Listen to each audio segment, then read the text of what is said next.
오늘 우리에게 주신 하나님의 말씀은 누가복음 22장 24절부터 38절까지의 말씀입니다. 저와 여러분이 한 줄씩 교독함으로 또 마지막에는 합독하겠습니다.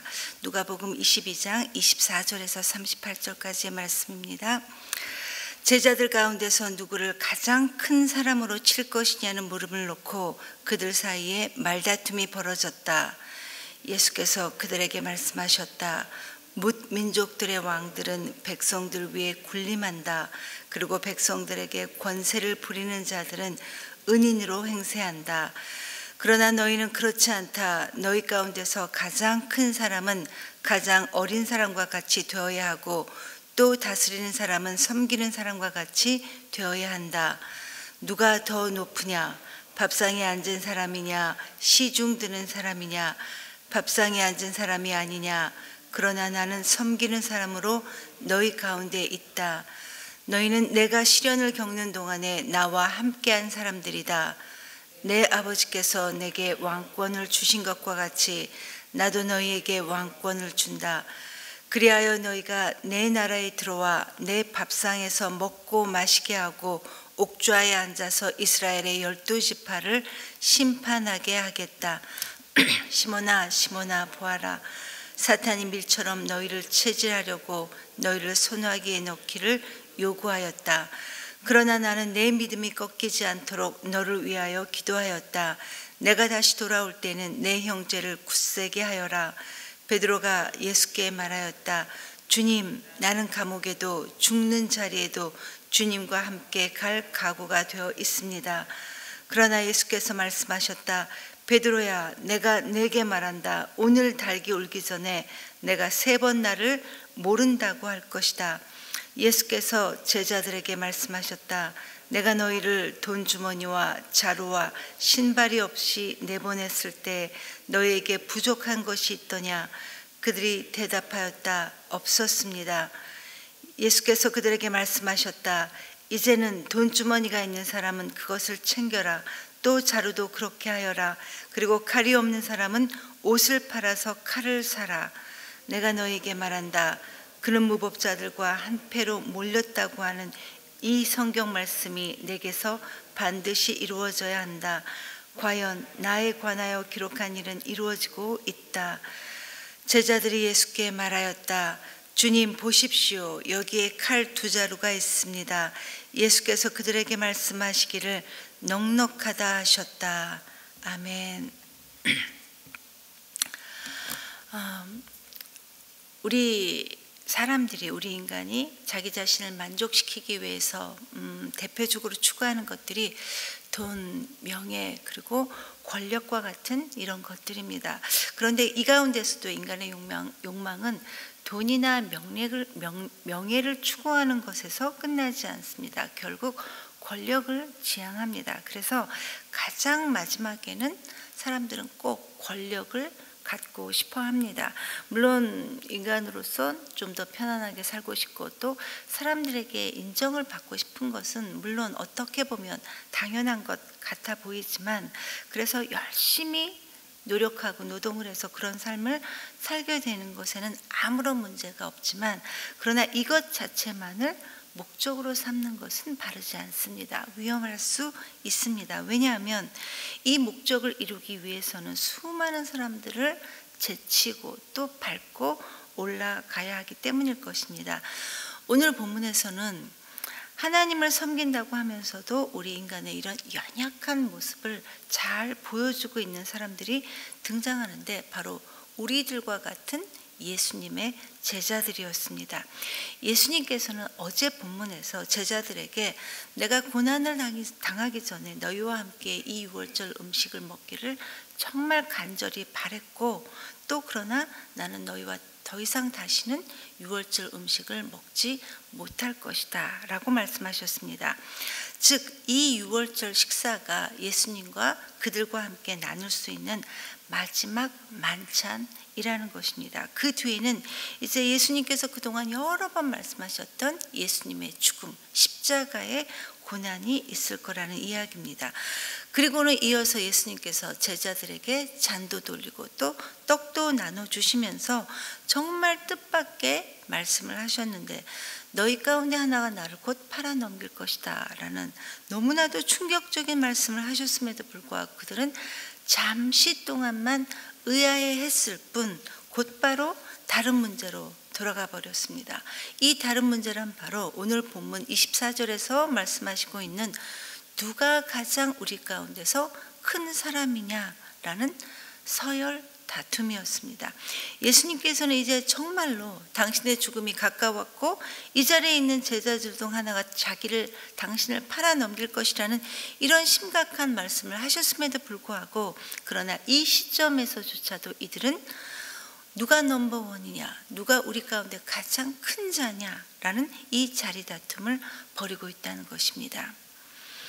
3년 동안 예수님을 따라다니면서 동고동락해온 이 제자들에게서 드러난 이 궁극적인 목적이 결국 남보다 높은 자리에 오르는 이런 권력이었다라는 것입니다. 그런데 여러분, 제자들의 이런 자리 다툼은 이번이 처음이 아니었습니다. 이미 그들은 누가복음 9장을 보면 예수님께서 변화산에서 내려오고 귀신 들린 아들을 고쳐주신 이후에도 또 이 제자들 사이에 누가 크냐, 우리 중 가장 누가 크냐라는 이런 변론이 있었습니다. 그때 예수님은 제자들에게 곧 섬기는 자가 큰 자이다 라고 말씀해 주셨음에도 가르쳐 주셨음에도 불구하고 제자들은 여전히 섬김을 받는 자가 큰 자라는 이 착각을 하고 있었고 급기야 이 착각은 제자들 사이에서 곧 예수님의 죽음을 앞두고 있었음에도 이제는 변론을 넘어 말다툼으로까지 번지고 있었던 것입니다. 아마 그들은 아직도 우리 주 예수님을 정치적인 메시아로 오해했기 때문에 더 큰 자리를 욕심내었던 것 같습니다. 그래서 주님께서는 또다시 제자들에게 말씀해 주십니다. 세상 나라에서 큰 자와 하나님 나라에서 큰 자는 완전히 다르다는 것입니다.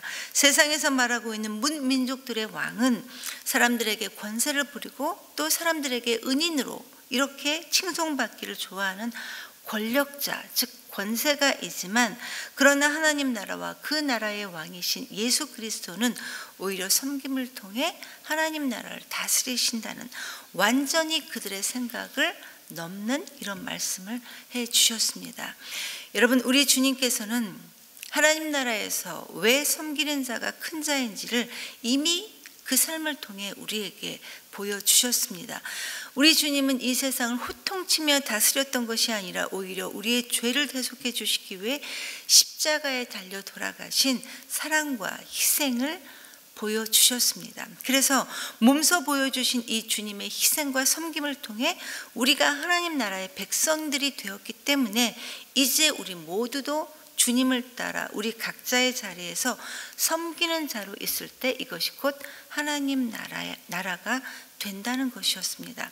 그래서 주님께서는 28절에서 30절까지를 보면 하나님께서 예수 그리스도의 그 옥좌 즉 왕권을 주심으로 이 세상을 희생과 섬김으로 하나님의 나라를 친히 이루어 가셨던 것처럼 이제 예수님도 우리 모두에게 사랑과 섬김으로 이 하나님의 나라를 다스릴 수 있는 이 옥좌 즉 왕권을 주시겠다는 말씀을 하십니다. 그런데 여러분, 왜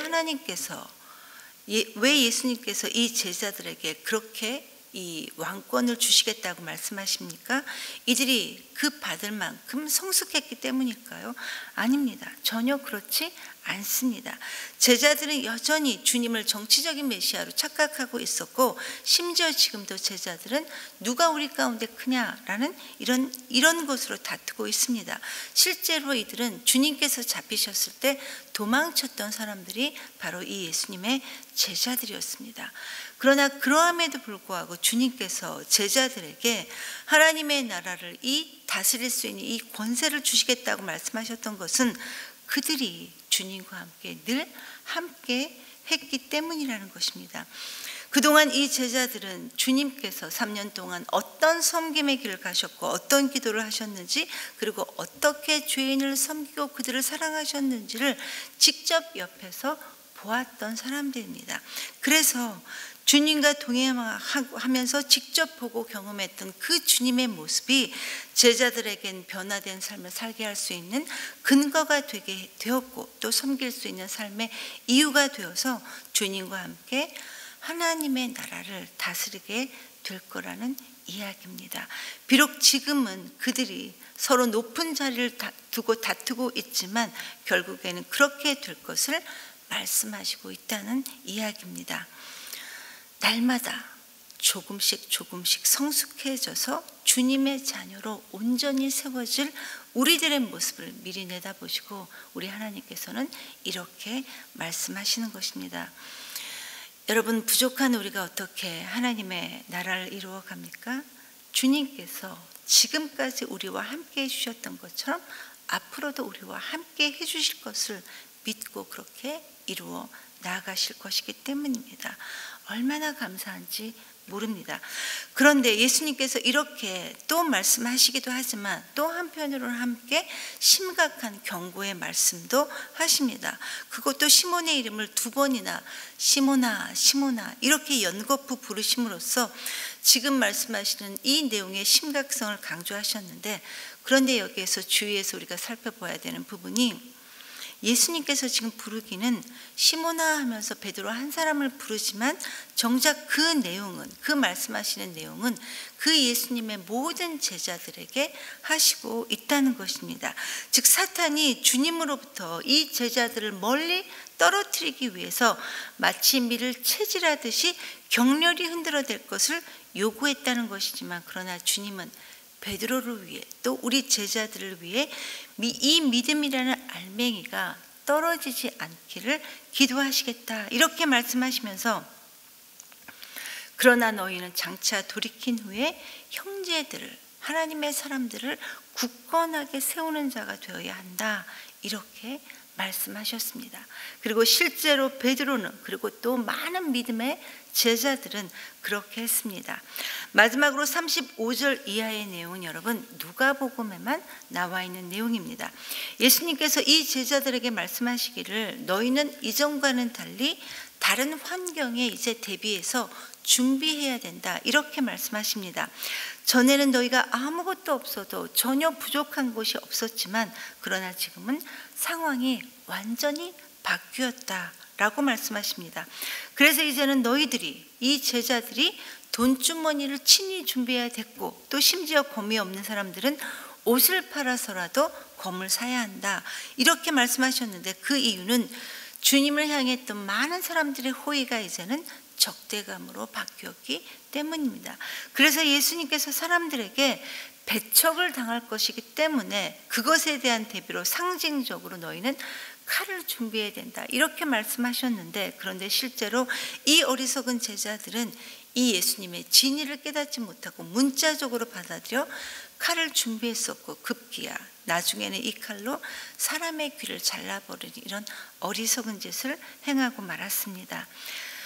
여러분, 우리 주님께서 십자가의 죽으심을 통해 이 인류를 구원하셨음에도 불구하고 이 땅에서 무법자의 한 패로 사람들에게 적대감을 받으셨다면 우리도 세상으로부터 호의가 아닌 적대감, 비난을 받게 될 것입니다.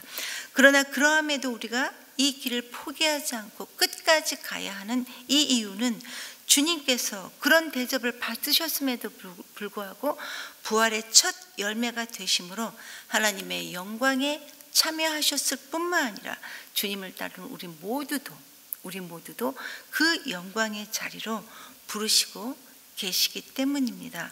저와 여러분이 주님께서 불러주신 이 섬김으로 하나님의 부르심에 순종하는 우리 모두가 될 수 있기를 간절히 기도합니다. 성도 여러분, 말씀을 맺습니다. 우리 그리스도인들에게 있어서 우리 인생의 참된 성공은 언제나 하나님 안에 있는 것이고 언제나 하나님의 다스림 속에 있는 것입니다. 우리가 하나님 안에 있지 않다면 모든 사람들이 우리에게 머리를 조아리는 그런 위치에 있다 할지라도 여러분, 그것은 하나님께서 인정하지 않으십니다. 비록 모든 것을 다 잃고 아무것도 없다 할지라도 우리가 하나님의 안에 있고 또 하나님의 다스림 속에 있다면 그 인생은 복된 인생이고 성공한 인생입니다. 그 옛날 소돔과 고모라의 흥망이 하나님께 무릎 꿇는 10사람에게, 하나님께 기도한 그 10사람에게 달려 있었듯이 우리의 미래와 이 시대가 하나님의 다스림 속에 있는 우리 모두에게 있다는 것을 잊지 않는 오늘 하루가 되기를 간절히 기도합니다. 그래서 예수님의 말씀대로 우리 역시 우리 인생을 통해 하나님의 사람들을 굳건하게 세우는데 저와 여러분이 쓰임받기를 간절히 소망합니다. 이 시간 말씀을 기억하며 함께 기도합니다. 하나님, 우리를 인도해 주셔서 세상의 힘이 아닌 하나님의 사랑과 섬김으로 하나님의 사람들을 세우는 일에 쓰임받을 수 있도록 우리를 인도해 주시옵소서라고 기도하시고, 여러분, 오늘은 교회를 기도하는 날입니다. 하나님, 우리 은혜샘물교회가 주님의 뜻을 이루어드리는, 주님이 기뻐하시는, 주님이 주인 되시는 교회가 될 수 있도록 인도하여 주시고, 마지막으로 다음 주일부터 있을 고난주간 집회와 또 예수 영접 모임을 통해 하나님의 사람들이 세워질 수 있도록, 또 하나님의 자녀들이 날마다 다듬어지고 성숙해질 수 있도록 주님 도와주시옵소서. 이렇게 인도해 달라고 기도해 주시고 각자 자유롭게 기도하시고 돌아가시겠습니다. 기도합니다.